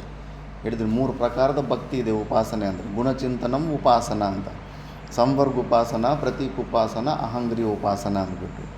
ಸಂವರ್ಗ ಉಪಾಸನೆ ಅಂದರೆ ಉತ್ಕೃಷ್ಟದಲ್ಲಿ ನಿಕೃಷ್ಟ ಬುದ್ಧಿ ಅಂದರೆ. ಈಗ ಫಸ್ಟ್ ಪ್ರತೀಕ ಉಪಾಸನೆ ಅಂದರೆ ನಿಕೃಷ್ಟದಲ್ಲಿ ಉತ್ಕೃಷ್ಟ ಬುದ್ಧಿ. ಕಲ್ಲು ನಿಕೃಷ್ಟವಾದದ್ದು, ಆ ನಿಕೃಷ್ಟವಾದ ಕಲ್ಲಲ್ಲಿ ಉತ್ಕೃಷ್ಟವಾದ ಶಿವನ ಭಾವನೆ, ಶಿವಲಿಂಗ ಅಂದ್ಬಿಟ್ಟು. ಶಾಲಿಗ್ರಾಮ ಅದು ಕೂಡ ಕಲ್ಲು ಜಾತಿಗೆ ಬರೋದು, ಅದು ಕೂಡ ನಿಕೃಷ್ಟವಾದದ್ದು. ಅಂಥ ನಿಕೃಷ್ಟದಲ್ಲಿ ಇದು ವಿಷ್ಣು ಅಂದ್ಬಿಟ್ಟು, ವಿಷ್ಣು ಭಾವನೆಯನ್ನು ಈ ಥರ ಪ್ರತೀಕ ಉಪಾಸನೆ ಅಂತ. ಸಂವರ್ಗ ಉಪಾಸನೆ ಅಂದರೆ ಉತ್ಕೃಷ್ಟದಲ್ಲಿ ನಿಕೃಷ್ಟ ಬುದ್ಧಿ. ಬ್ರಹ್ಮ ಸೃಷ್ಟಿಕರ್ತ ಬ್ರಹ್ಮ ತುಂಬ ಉತ್ಕೃಷ್ಟವಾದ ಉಪಾಧಿ. ಆ ಉತ್ಕೃಷ್ಟವಾದ ಉಪಾಧಿಯಲ್ಲಿ ಆ ಉತ್ಕೃಷ್ಟವಾದ ಬ್ರಹ್ಮ ನನ್ನ ಮನಸ್ಸು ಅನ್ನೋದು. ಏನಕ್ಕೂ ಕೆಲಸಕ್ಕೆ ಬಾರದು ಈ ಮನಸ್ಸಲ್ಲಿ, ಆ ಬ್ರಹ್ಮ ಎಲ್ಲಿ? ಮನೋಬ್ರಹ್ಮೇತಿ ಉಪಾಸೀತ ಅಂತ ಚಾಂದೋಗ್ಯ ಉಪನಿಷತ್ತಲ್ಲಿ ಇರುತ್ತೆ. ಇದು ಸಂವರ್ಗ ಉಪಾಸನೆ. ಆ ಸಂವರ್ಗ ಉಪಾಸನೆ ಬಗ್ಗೆ ಇಲ್ಲಿ ಪ್ರವಚನ ಮಾಡ್ತಾ, ನಿಷ್ಕಾಮ ಕರ್ಮಯೋಗದಲ್ಲಿ ಏನೆಲ್ಲ ಫಲಗಳು ಬರುತ್ತೋ ಈ ಸಂವರ್ಗ ಉಪಾಸನೆ ಮಾಡೋದ್ರಲ್ಲಿ ಆ ಫಲಗಳು ಅಂತರ್ಭೂತವಾಗಿರುತ್ತೆ ಅಂತ. ಅದಕ್ಕೆ ನಿಷ್ಕಾಮ ಕರ್ಮಯೋಗ ಮಾಡೋನು 25 ರೂಪಾಯಿ ಇದ್ದರೆ, ಸಂವರ್ಗ ಉಪಾಸನೆ ಮಾಡೋನು 50 ರೂಪಾಯಿ ಇದ್ದಂಗೆ. 50 ರೂಪಾಯಿ ಇರೋನ ಹತ್ರ 25 ರೂಪಾಯಿ ಇದ್ದಂಗೆ ತಾನೆ. ಮತ್ತು ಅದೇ ಆ ದೃಷ್ಟಾಂತನ ಹೇಳಿಬಿಟ್ಟು, ಸರ್ವಂ ಕರ್ಮಾಖಿಲಂ ಅಂತ ಭಗವದ್ಗೀತೆಯಲ್ಲಿ ಬರುತ್ತೆ. ಸರ್ವಂ ಕರ್ಮಾಖಿಲಂ ಅಂದರೆ ಜ್ಞಾನೇ ಪರಿಸಮಾಪ್ಯತೆ ಅಂತ. ಜ್ಞಾನದಲ್ಲಿ ಈ ಉಪಾಸನೆ ಮತ್ತು ನಿಷ್ಕಾಮ ಕರ್ಮಯೋಗದಿಂದ ಏನೆಲ್ಲ ರಿಸಲ್ಟ್ ಬರುತ್ತೋ ಅದು ಜ್ಞಾನದಲ್ಲಿ ಅಂತರ್ಭೂತವಾಗಿರ್ತವೆ, ಜ್ಞಾನಿಯಲ್ಲಿ ಅಂದ್ಬಿಟ್ಟು. ಅಂದರೆ 100 ರೂಪಾಯಿ ಇದ್ದವನು ಜ್ಞಾನಿ, 25 ರೂಪಾಯಿ ಇರೋನು ನಿಷ್ಕಾಮ ಕರ್ಮಯೋಗಿ, 50 ರೂಪಾಯಿ ಇರೋವನು ಉಪಾಸಕ, 100 ರೂಪಾಯಿ ಇರೋವನು ಜ್ಞಾನಿ ಅಂತ. ಜ್ಞಾನಿ ಹತ್ರ 100 ರೂಪಾಯಿ ಇದ್ದರೆ ಅವನ ಹತ್ರ 25 ರೂಪಾಯಿ ಇದ್ದಂಗೆ, 50 ರೂಪಾಯಿ ಇದ್ದಂಗೆ, ಈ ಕ್ಯಾಟಗರಿ. ಮತ್ತು ಅದಕ್ಕೆ ಜೀವನ್ಮುಕ್ತ ಪುರುಷನಲ್ಲಿ ಅಷ್ಟು ದೊಡ್ಡ ಮೋಕ್ಷದ ಪ್ರಯೋಜನ ನಾವು ಇಟ್ಕೊಂಡಿದ್ದೀವಿ.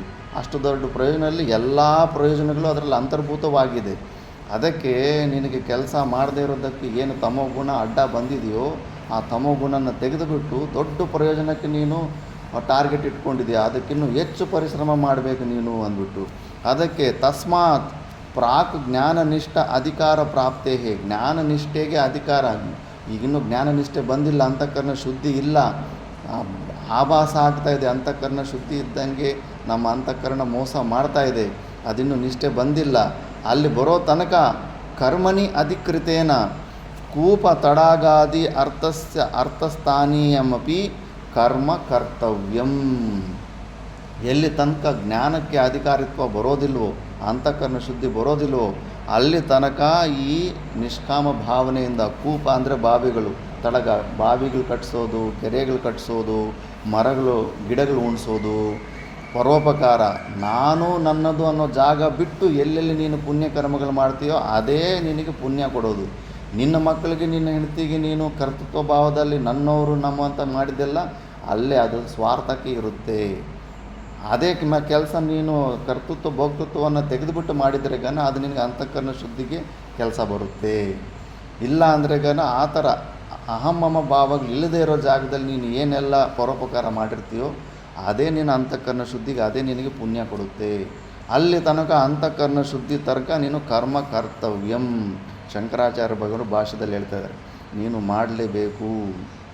ಅರ್ಜುನ ಎಸ್ಕೇಪ್ ಆಗಬೇಕಂತ ನೋಡ್ತಾ ಇದ್ದಾನೆ ಕರ್ಮದಿಂದ.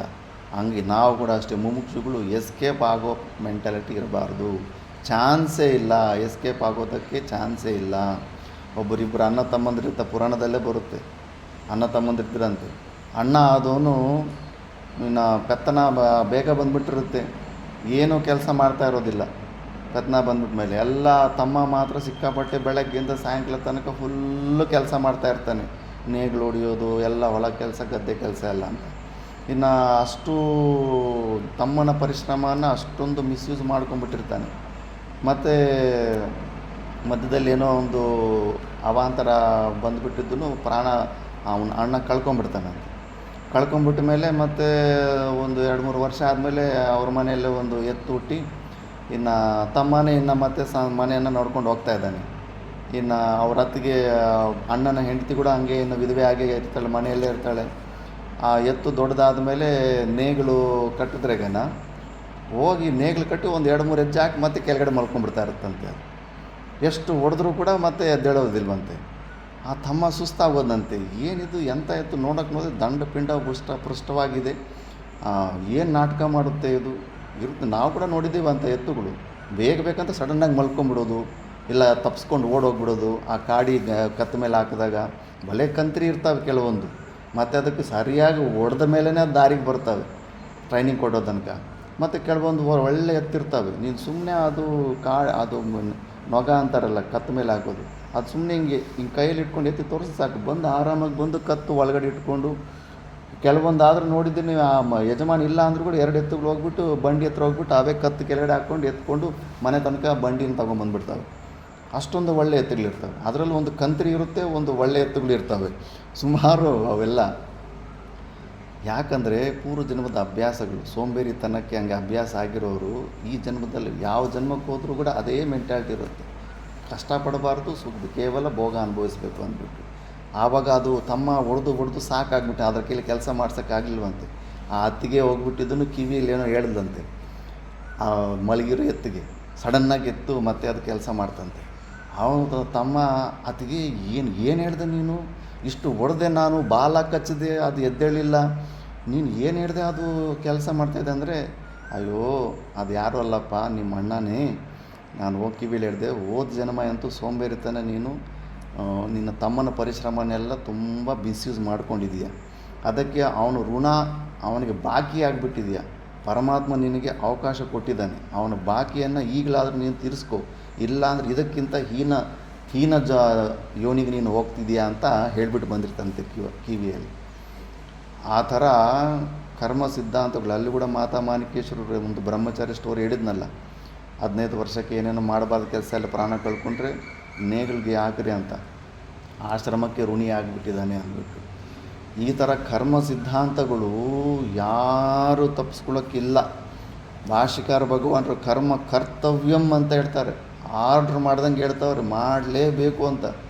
ಈ ಒಂದು ಮನಸ್ಸನ್ನು ಚೆನ್ನಾಗಿ ವಿಚಾರ ಮಾಡಿ ನೀನು ಮೋಕ್ಷನ ಹೊಂದಬೇಕು ಅಂದ್ಕೊಂಡ್ರೆ ಸಂಬಳ ಇಲ್ಲದೆ ಇರೋ ಜಾಬ್ ಮಾಡೋ ಥರ ಸ್ವಲ್ಪ ದಿವಸ ನೀನು ಮಾಡಲೇಬೇಕು.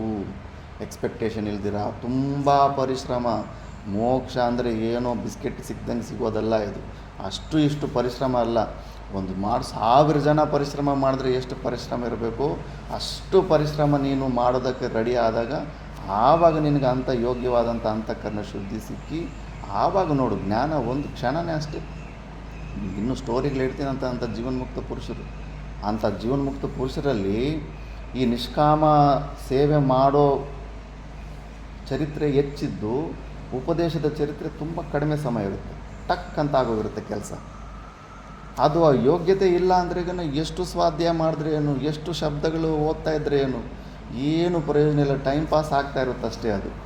ಆದ್ದರಿಂದ ಪರಮಾತ್ಮ ಹೇಳಿರುವಂಥ ಮಾರ್ಗನ ನಾವು ಪಾಲನೆ ಮಾಡಬೇಕು. ನೆಕ್ಸ್ಟ್ ಶ್ಲೋಕನೂ ಇನ್ನೂ ಇದು ಇಂಪಾರ್ಟೆಂಟು ಶ್ಲೋಕ. ಕೃಷ್ಣ ಪರಮಾತ್ಮನೇ ಹೇಳಿದ್ದಾನೆ ಇದರಲ್ಲಿ, ಕರ್ಮಣ್ಯೇವಾಧಿಕಾರಸ್ತೆ ಮಾ ಫಲೇಷು ಕದಾಚನ ಮಾ ಕರ್ಮಫಲ ಹೇತುರ್ಭೂಃ ಮಾ ತೇ ಸಂಗೋಸ್ತ್ವ ಕರ್ಮಣಿ ಕರ್ಮಣ್ಯೇವಾಧಿಕಾರಸ್ತೆ ಮಾ ಫಲೇಷು ಕದಾಚನ ಮಾ ಕರ್ಮಫಲ ಹೇತುರ್ಭೂಃ ಮಾ ತೇ ಸಂಗೋಸ್ತ್ವ ಕರ್ಮಣಿ.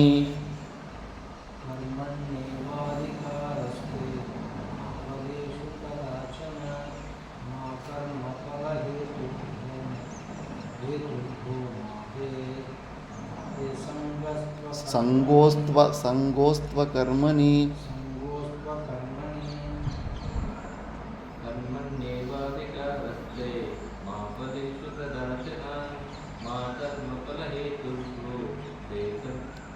ಮಾತೆ ಮಾ ಕರ್ಮಫಲ ಹೇತುರ್ಭೂಃ ಮಾ ತೇ ಸಂಗೋಸ್ತ್ವ ಕರ್ಮಣಿ.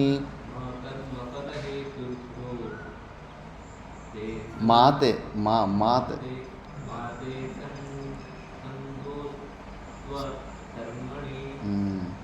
ಎಂಟೆಂಟು ಅಕ್ಷರ ಹತ್ರ ಒಂದೊಂದು ಪಾದ ಇರುತ್ತೆ. ಕರ್ಮಣ್ಯೇವಾಧಿಕಾರಸ್ತೆ ಮಾ ಫಲೇಷು ಕದಾಚನ ಮಾ ಕರ್ಮಫಲ ಹೇತುರ್ಭೂಃ ಮಾ ತೇ ಸಂಗೋಸ್ತ್ವ ಕರ್ಮಣಿ. ಕರ್ಮಣ್ಯೇವಾಧಿಕಾರಸ್ತೆ ಮಾ ಫಲೇಷು ಕದಾಚನ ಮಾ ಕರ್ಮಫಲ ಹೇತುರ್ಭೂಃ ಮಾ ಕರ್ಮಫಲ ಹೇತುರ್ಭೂಃ ಮಾ ತೇ ಸಂಗೋಸ್ತ್ವ ಕರ್ಮಣಿ. ಸಂಗೋತ್ಸ್ತ್ವ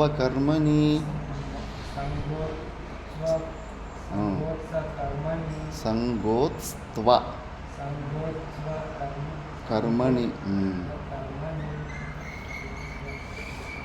ತೇ ಕರ್ಮಣಿ ಏವ ಅಧಿಕಾರಃ. ನಿಷ್ಕಾಮ ಕರ್ಮಗಳು ಮಾಡುವಾಗ ಕೇವಲ ಕರ್ಮದಲ್ಲಿ ಮಾತ್ರನೇ ನಮ್ಮ ಅಧಿಕಾರ ಇರುತ್ತೆ, ಡ್ಯೂಟಿ ಮಾಡೋದ್ರಲ್ಲೇ. ಕದಾಚನ ಫಲೇಶು ಮಾ, ರಿಸಲ್ಟಲ್ಲಿ ನಮ್ಮ ಅಧಿಕಾರ ಇರೋದಿಲ್ಲ. ಪರಮಾತ್ಮ ಆರ್ಡ್ರ್ ಕೊಟ್ಟಿದ್ದಾನಂದರೆ ಅದು ಮಾಡ್ಕೊತ ಹೋಗ್ತಾ ಇರಬೇಕು. ಅದು ಫಲ ಸಿಗುತ್ತೋ ಸಿಗೋದಿಲ್ವೋ ಅದು ಬಿಟ್ಬಿಡಬೇಕು. ಅದರಲ್ಲಿ ನಮ್ಮ ಅಧಿಕಾರ ಇಲ್ಲವೇ ಇಲ್ಲ ಅಂತ ಸಾಕ್ಷಾತ್ ಪರಮಾತ್ಮ ಹೇಳ್ತಾ ಇದ್ದಾನೆ. ಅದನ್ನು ನೋಡೋಕ್ಕೆ ಹೋಗಬಾರ್ದು.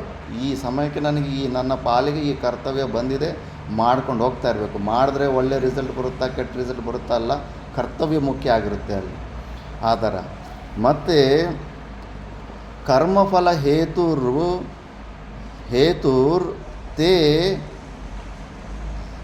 ತೇ ಮಾ ಭೂಹು. ಮತ್ತು ನೀನು ಕರ್ಮಫಲ ಹೇತುಗೆ ನೀನು ಅಲ್ಲಿ ಫಲದಲ್ಲಿ ನೀನು ಎಕ್ಸ್ಪೆಕ್ಟೇಷನ್ ಇಟ್ಕೊಂಡ್ಬಿಟ್ರೆ, ಅಂದರೆ ನೀನು ಕರ್ತೃತ್ವದಿಂದ ನೀನು ಮಾಡ್ತೀಯ ಕೆಲಸಗಳು. ಕರ್ತೃತ್ವದಿಂದ ಮಾಡಿದ ಮೇಲೆ ಮತ್ತು ಆ ರಿಸಲ್ಟು ಸುಖ ದುಃಖ ಏನು ಬರುತ್ತೆ ಅದು ನೀನೇ ಅನುಭವ ಮಾಡಬೇಕಾಗುತ್ತೆ. ಅದೇ ನೀನು ಕರ್ತೃತ್ವ ಭಕ್ತರನ್ನು ಬಿಟ್ಟು ರಿಸಲ್ಟ್ ಬಗ್ಗೆ ಆ ಯೋಚನೆ ಮಾಡಿದ್ರೆ, ಕೇವಲ ಡ್ಯೂಟಿ ಓರಿಯೆಂಟೆಡ್ ಆಗಿ ನೀನು ಮಾಡಿದ್ರೆ ಆ ಕರ್ಮಗಳು ನಿನ್ನನ್ನು ಟಚ್ ಮಾಡೋದಿಲ್ಲ, ನೀನು ಮಾಡಿದ ಕರ್ಮಗಳು. ಮತ್ತು ಅರ್ಜುನ ಇವರೆಲ್ಲ ಕೇವಲ ಪರಮಾತ್ಮ ಆಜ್ಞೆಯಿಂದ ಎಷ್ಟು ಜನನ ಕೊಂದರು. ಒಂದು ಮರ್ಡರ್ ಮಾಡಿದ್ರೇ ಎಷ್ಟು ನರಕಕ್ಕೆ ಹೋಗಬೇಕಾಗುತ್ತೆ. ಅಷ್ಟು ಜನನ ಕೊಂದಿದ್ರೆ ಮತ್ತು ಅವೆಲ್ಲ ಯಾಕೆ ಅವ್ರಿಗೆ ಅಂಟೋದಿಲ್ಲ? ಅವ್ರು ಕೇವಲ ಡ್ಯೂಟಿ ಮಾಡ್ತಾ ಇರ್ತಾರೆ. ಜೈಲಲ್ಲೆಲ್ಲ ನೇಣು ಶಿಕ್ಷೆ ಹಾಕ್ತಾ ಇರ್ತಾರೆ. ಅಲ್ಲಿ ಮನುಷ್ಯ ಯಾರೋ ಒಬ್ಬ ಎಷ್ಟು ಜನಕ್ಕೆ ನೇಣು ಹಾಕಿರ್ತಾನೆ. ಒಬ್ಬೊಬ್ಬರು ಅಲ್ಲಿ ಡ್ಯೂಟಿ ಮಾಡೋರು ಹೇಳ್ತಾರೆ, ಅವರು ಸಾಯೋ ಅಷ್ಟರಲ್ಲಿ ಸುಮಾರು ಒಂದು 1000 ಜನಕ್ಕಾದರೂ ನೇಣು ಹಾಕಿರ್ತಾರೆ. 1000 ಜನಕ್ಕೂ ನೇಣು ಹಾಕಿದ್ರೆ ಮತ್ತೆ ಅವನಿಗೆ ಪಾಪ ಯಾಕೆ ಬರಲ್ಲ ಅಂದರೆ ಅವನು ಡ್ಯೂಟಿ ಮಾಡ್ತಾ ಇದ್ದಾನೆ. ಡ್ಯೂಟಿ ಓರಿಯೆಂಟೆಡ್ ಆಗಿ ಅವನದೇನೋ ಅದರಲ್ಲಿ ಫಲ ಅಪೇಕ್ಷೆ ಮಾಡಿ ಅವನು ಮಾಡ್ತಾ ಇಲ್ಲ. ಆ ಥರ ನಾವು ಕರ್ಮಗಳನ್ನು ಮಾಡಬೇಕು. ಜಸ್ಟ್ ಡ್ಯೂಟಿ ಓರಿಯೆಂಟೆಡ್ ಆಗಿ ಫಲನ ನೀನು ಅಪೇಕ್ಷೆ ಇಟ್ಕೊಂಡ್ಬಿಟ್ರೆ ಆ ಕರ್ಮ ಫಲ ಹೇತುವುದು ನೀನೇ ಆಗ್ಬಿಡ್ತೀಯಾ, ಮತ್ತು ನೀನೇ ಅನುಭವಿಸ್ಬೇಕಾಗುತ್ತೆ. ಮತ್ತು ಇಷ್ಟೆಲ್ಲ ಆದಮೇಲೆ ಅಕರ್ಮಣಿ ಸಂಗಃ ಮಾ ಅಸ್ತು ಅಂತ, ಇದು ಮೇಯ್ನ್ ಉಪದೇಶ. ಅಕರ್ಮಣಿ ಎಲ್ಲ ಮುಮುಕ್ಷುಗಳ ಮನಸ್ಸಲ್ಲಿ ಇದೇ ಹುಳ ಇರುತ್ತೆ. ನನಗೇನು ಬೇಕೇ ಆಗಿಲ್ಲ ಅಂದರೆ ನಾನು ಯಾಕೆ ಪರಿಶ್ರಮ ಮಾಡಬೇಕು, ವ್ಯರ್ಥ ಆಗಿಬಿಡುತ್ತೆ, ನನಗೇನು ಬೇಕಿಲ್ಲ ಅಂತ. ಇಲ್ಲ, ಚೆನ್ನಾಗಿ ಯೋಚನೆ ಮಾಡು. ದೊಡ್ಡ ಪ್ರಯೋಜನಕ್ಕೆ ಹೆಸರು ಹಾಕಿದೆಯಾ. ಅಕರ್ಮಣಿ ಅಂದರೆ ಕೆಲಸ ಮಾಡದೇ ಇರೋದ್ರಲ್ಲಿ. ಸೋಂಬೇರಿ ಥರ ನೀನು ಅದರ ಸಹವಾಸ ನೀನು ಮಾಡಬೇಡ, ಸೋಂಬೇರಿತನದ ಸಹವಾಸ ನೀನು ಮಾಡಬೇಡ. ಅಕರ್ಮಣಿ ಸಂಗಃ ಮಾ ಅಸ್ತು, ದೊಡ್ಡ ಉಪದೇಶ ಇದು ಸರಿಯಾಗಿ ತಿಳ್ಕೊಂಬಿಟ್ರೆ ಮತ್ತೆ ಎಲ್ಲ ಟ್ರ್ಯಾಕ್ಗೆ ಬರುತ್ತೆ ಗಾಡಿ. ಇಲ್ಲ ಅಂದರೆ ಟ್ರ್ಯಾಕ್ಗೆ ಬರೋದಿಲ್ಲ. ಎಲಿಜಿಬಿಲಿಟಿ ನಿನ್ನ ಎಂಟ್ರೆನ್ಸ್ ಕೂಡ ಆಗಿಲ್ಲ. ಇನ್ನೂ ಮುಂಚೆ ಶಾಸ್ತ್ರ ವಿಚಾರ ಮಾಡ್ತಾಯಿದ್ರೆ ಗೊತ್ತಾಗುತ್ತೆ ನಾವು ಎಲ್ಲಿದ್ದೀವಿ ಅಂದ್ಬಿಟ್ಟು. ಈ ಥರ ದೊಡ್ಡ ಉಪದೇಶ ಇದು. ನೀನು ಆ ಥರ ನೀನು ಸೋಂಬೇರಿತನದ ಆ ಸಂಘ ನೀನು ಮಾಡಲೇಬೇಡ ಆ ತತ್ವವನ್ನು ಅಂದ್ಬಿಟ್ಟು ಹಿಂಗೆ ಮಾಡಬೇಕಂತ. ಈಗ ಭಾಷ್ಯದಲ್ಲಿ ನೋಡೋಣ. ಕರ್ಮಣಿ ಏವ ಅಧಿಕಾರಃ ನ ಜ್ಞಾನನಿಷ್ಠಾಯಾಂ ತೇ ತವ ತತ್ರ ಚ ಕರ್ಮ ಕುರ್ವತಃ ಮಾ ಫಲೇಷು ಅಧಿಕಾರಃ ಅಸ್ತು. ಕರ್ಮಫಲತೃಷ್ಣಾ ಮಾ ಭೂತ್ ಕದಾಚನ ಕಸ್ಯಾಂಚಿತ್ ಅಪಿ ಅವಸ್ಥಾಯಾಂ ಇತ್ಯರ್ಥಃ.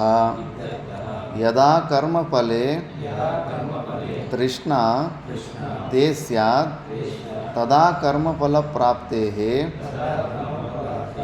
ಹೇತುಃ ಸ್ಯಾಹ. ಏವಂ ಮಾ ಕರ್ಮಫಲಹೇತುರ್ಭೂಃ. ಯದಾ ಹಿ ಕರ್ಮಫಲತೃಷ್ಣಾ ಪ್ರಯುಕ್ತಃ ಕರ್ಮಣಿ ಪ್ರವರ್ತತೆ ತದಾ ಕರ್ಮಫಲಸ್ಯ ಏವ ಜನ್ಮನಃ ಹೇತುರ್ಭವೇತ್. ಯದಿ ಕರ್ಮಫಲಂ ನ ಇಷ್ಯತೆ ಕಿಂ ಕರ್ಮಣ ದುಃಖರೂಪೇಣ ಇತಿ ಮಾ ತೇ ತವ ಸಂಗಃ ಅಸ್ತು. ಅಕರ್ಮಣಿ ಅಕರಣೆ ಪ್ರೀತಿರ್ಮಾ ಭೂತ್. ಇದು ಉಚ್ಚಾರಣೆ.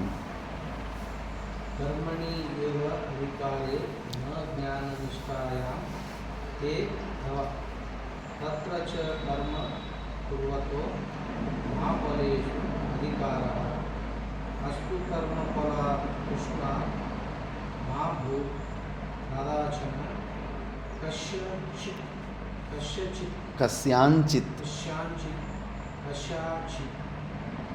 अपि अवस्थायाम् इत्यर्थः.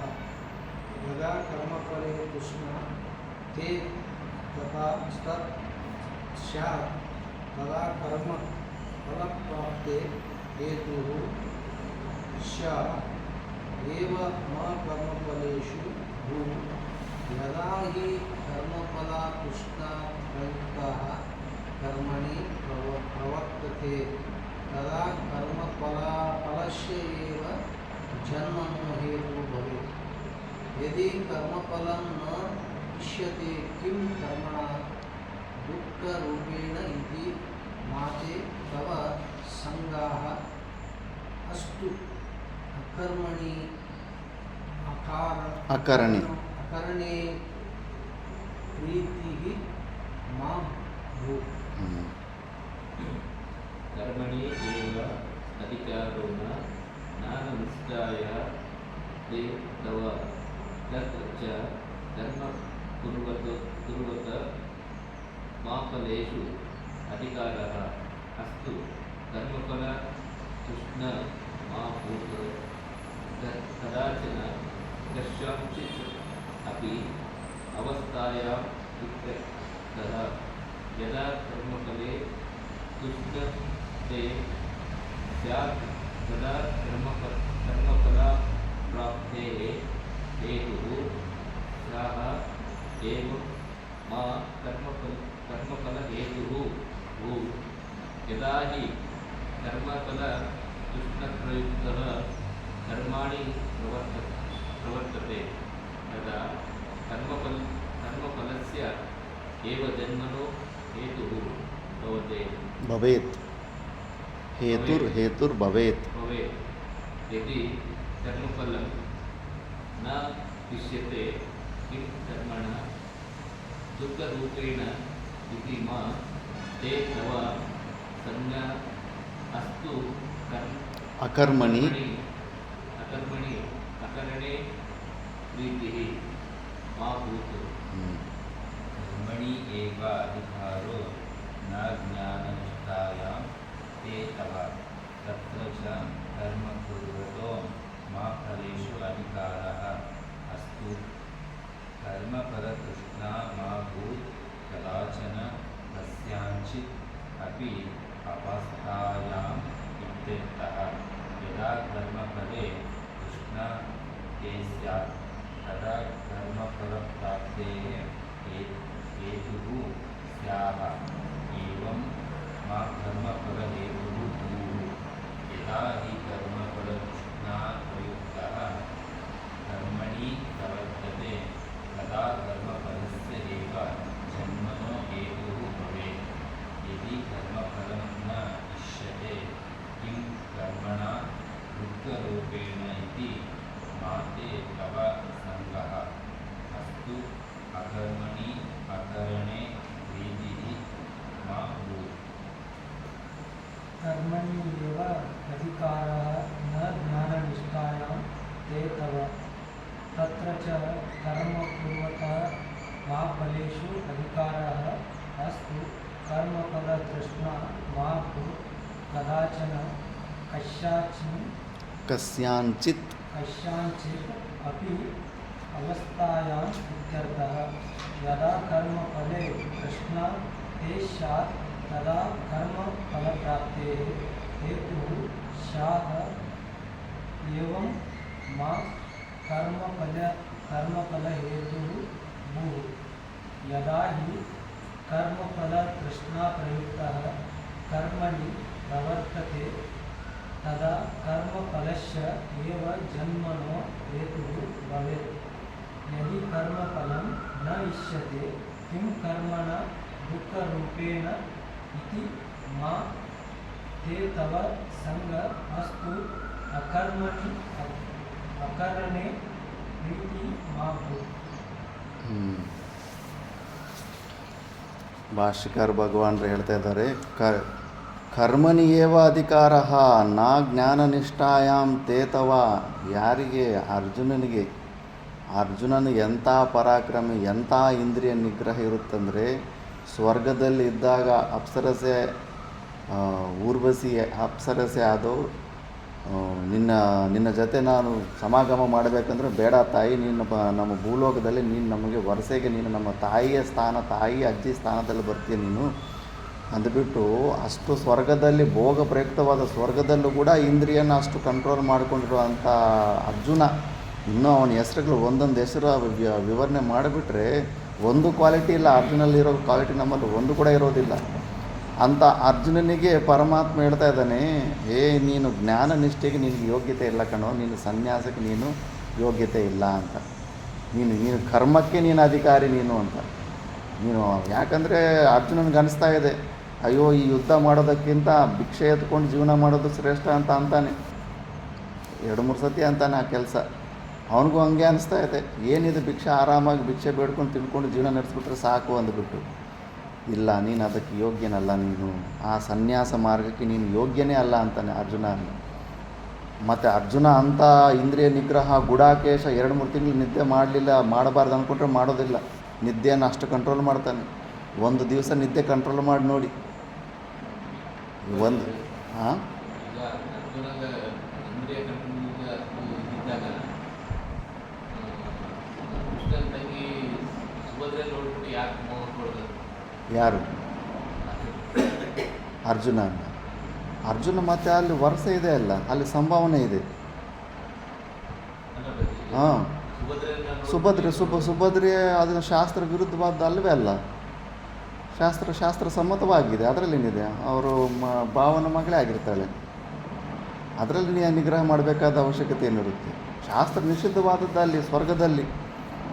ಆ ವರ್ಷಕ್ಕೆ ತಾಯಿ ಅಜ್ಜಿ ವರ್ಷ ಬರ್ತಾ ಇರ್ತಾರೆ ಅಲ್ಲಿ.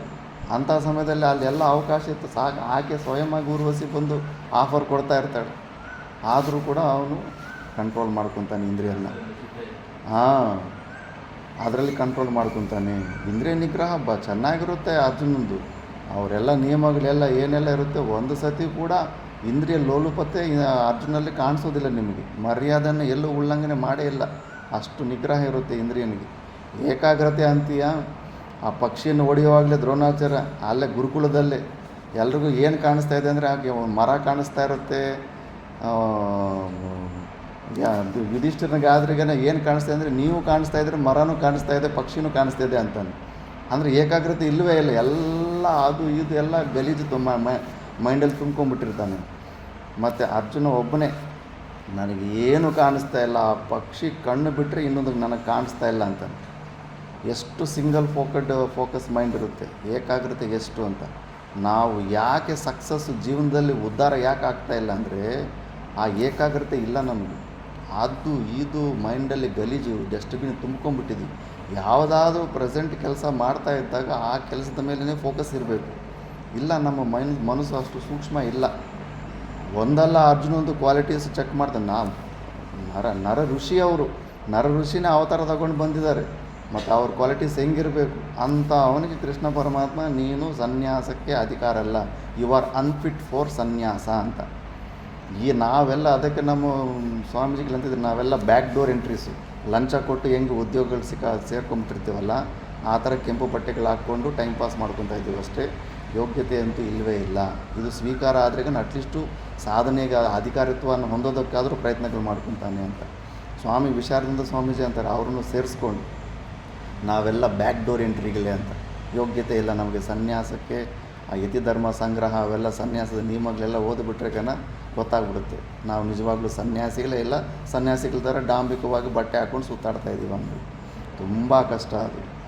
ಅದಕ್ಕೆ ಯೋಚನೆ ಮಾಡಿ ಫಸ್ಟ್ ಅವೆಲ್ಲ ಅಧಿಕಾರಿತ್ವವನ್ನು ಹೊಂದಿ ಇವೆಲ್ಲ ಬಟ್ಟೆಗಳಿವೆಲ್ಲ ಹಾಕ್ಕೋಬೇಕು. ಅದಕ್ಕೆ ಉತ್ತರ ಭಾರತದಲ್ಲಿ ಅಟ್ಲೀಸ್ಟ್ ಒಂದು ಸತಿ ಪ್ರಸ್ಥಾನತ್ರಯ ಸ್ವಲ್ಪ ಆದರೂ ಶ್ರವಣ ಮಾಡಿರಲಿ. ಶಿಷ್ಯನ ಲಕ್ಷಣ ಏನಂತ ಶಿಷ್ಯನಿಗೆ ಗೊತ್ತಿರಲ್ಲ, ಇನ್ನು ಒಂದೇ ಸತಿ ಗುರು ಆಗಿಬಿಡ್ತಾನೆ. ಗುರು ಲಕ್ಷಣ ಅಂದರೆ ಏನಂತೂ ಗೊತ್ತಿರೋದಿಲ್ಲ. ಎಲ್ಲ ತಿಳ್ಕೋಬೇಕು ಇನ್ಫಾರ್ಮೇಷನ್ ಆದಮೇಲೆ ನಾವು ಎಲ್ಲಿ ನಮ್ಮ ಯೋಗ್ಯತೆ ಎಲ್ಲಿದೆ ಅಂತ ಚೆಕ್ ಮಾಡಿಕೊಂಡು ಮತ್ತೆ ಅದು ತೊಗೋಬೇಕು. ಸುಮ್ಮನೆ ಹೊರಗಡೆ ಬಟ್ಟೆಗಳು ಹಾಕ್ಕೊಂಬಿಟ್ಟು ದೀಕ್ಷೆ ತೊಗೊಂಬಿಟ್ರೆ ಏನಾಗೋದಿಲ್ಲ. ಋತ್ಯಜ್ಞಾನಂ ನಾ ಮೋಕ್ಷ. ನಿನಗೆ ಆ ಜ್ಞಾನ ನಿಷ್ಠೆ ಬರಲಿಲ್ಲ ಅಂದ್ರೆ ಏನೂ ಪ್ರಯೋಜನ ಇಲ್ಲ. ನೀವು ಎಷ್ಟೇ ಹೊರಗಡೆ ಎಷ್ಟೆಲ್ಲ ನೀನು ಕೀರ್ತಿ ಹೊಂದಬಹುದು, ಫೇಮಸ್ ಆಗ್ಬೋದು, ಬಟ್ ನೀನು ಅಧಿಕಾರಿತ್ವ ಅಂತೂ ಇರೋದಿಲ್ಲ. ಅರ್ಜುನನಿಗೆ ಅಧಿಕಾರ ಇಲ್ಲ ಅಂತಾನೆ ಭಾಷಿಕಾರ ಭಗವಂತರು ಸ್ಪಷ್ಟವಾಗಿ ಹೇಳ್ತಾ ಇದ್ದಾರೆ. ಕರ್ಮನಿಯೇವ ಅಧಿಕಾರ ನಾ ಜ್ಞಾನ ನಿಷ್ಠಾಯಾಮ್. ನಿನಗೆ ಕರ್ಮದಲ್ಲೇ ಅರ್ಜುನ ಅಧಿಕಾರ, ಜ್ಞಾನ ನಿಷ್ಠೆಗೆ ನೀನು ಅಧಿಕಾರ ಇಲ್ಲ ಅಂದ್ಬಿಟ್ಟು. ತತ್ರ ಚ ಕರ್ಮ ಕುರ್ವತಃ ಮಾ ಫಲೇಶು ಅಧಿಕಾರ ಅಸ್ತು ಕರ್ಮಫಲ ತೃಷ್ಣ ಮಾ ಭೂತ್ ಅಂತ. ಕರ್ಮ ಮಾಡೋವ್ರಿಗೆ ರಿಸಲ್ಟ್ ಬಗ್ಗೆ ಹೆಚ್ಚು ತಲೆ ಕೆಡ್ಸ್ಕೊಳಕ್ಕೆ ಹೋಗಬಾರ್ದು. ಆ ಥರ ನೋಡಿ ನೋಡಿ ನೋಡಿ ನಾವು ಹೆಚ್ಚು ಈ ಜೀವಭಾವದಲ್ಲಿ ಸಿಕ್ಕಾಕೊಂಡ್ಬಿಡ್ತಾ ಇರ್ತೀವಿ. ಮಾಡ್ಕೊತ ಹೋಗ್ತಾ ಇರಬೇಕಷ್ಟೇ, ನಮ್ಮ ಕರ್ತವ್ಯ ಮಾಡ್ಕೊತ ಹೋಗ್ತಾ ಇರಬೇಕು. ಯಾವುದೇ ಪರಿಶ್ರಮ ವ್ಯರ್ಥ ಆಗೋದಿಲ್ಲ. ನಮಗನ್ನಿಸ್ತಾ ಇರುತ್ತೆ ಇಲ್ಲಾದರೂ ನಾವು ಮಾಡಿರೋ ಪರಿಶ್ರಮಕ್ಕೆ ಇಲ್ಲಿ ಏನೂ ರಿಸಲ್ಟೇ ಸಿಕ್ಕಿಲ್ಲ ಅಂದ್ಬಿಟ್ಟು. ಪ್ರತಿಯೊಂದು ಪರಿಶ್ರಮಕ್ಕೂ ಕಂಪಲ್ಸರಿ ರಿಸಲ್ಟ್ ಸಿಕ್ಕೇ ಸಿಗುತ್ತೆ. ವೆಯ್ಟ್ ಮಾಡಬೇಕಷ್ಟೆ. ಈಗ ಸಿಗಲಿಲ್ಲ ಅಂದರೆ ಮುಂದೆ ಸಿಗುತ್ತೆ. ಅದು ಮಾ ಭೂತ್ ಕದಾಚನ ಕಸ್ಯಾಂಚಿತ್ ಅಪಿ ಅವಸ್ಥಾಯಾಮ್ ಇತ್ಯರ್ಥಃ. ನೀನು ಫಲತೃಷ್ಣ ಇಟ್ಟುಕೊಂಡು ನೀನು ಕರ್ಮಗಳು ಮಾಡೋಕ್ಕೆ ಹೋಗಬಾರ್ದು. ಯದಾ ಕರ್ಮಫಲ ತೃಷ್ಣಾ ತೇ ಸ್ಯಾತ್. ಒಂದು ವೇಳೆ ನಿನಗೆ ಕರ್ಮದ ಫಲದ ಮೇಲೆ ಆಸಕ್ತಿ ಇತ್ತಂದರೆ ಕರ್ಮಫಲ ಪ್ರಾಪ್ತೇ ಹೇತು ಸ್ಯಾಹ ಏವಂ ಮಾ ಕರ್ಮಫಲ ಹೇತುರ್ಭೂಹು. ನಿನಗೆ ಫಲದ ಮೇಲೆ ಇಚ್ಛೆ ಇತ್ತಂದ್ರೆ ನೀನು ಮತ್ತೆ ಕರ್ತೃತ್ವ ಭಾವದಿಂದನೇ ಮಾಡ್ತೀಯ. ಆ ರಿಸಲ್ಟು ಸುಖ ಬಂದಾಗೇನೋ ಎಂಜಾಯ್ ಮಾಡ್ತೀಯ, ದುಃಖ ಬಂದಾಗ ಆಳ್ತಾ ಕೂಡ್ತೀಯ.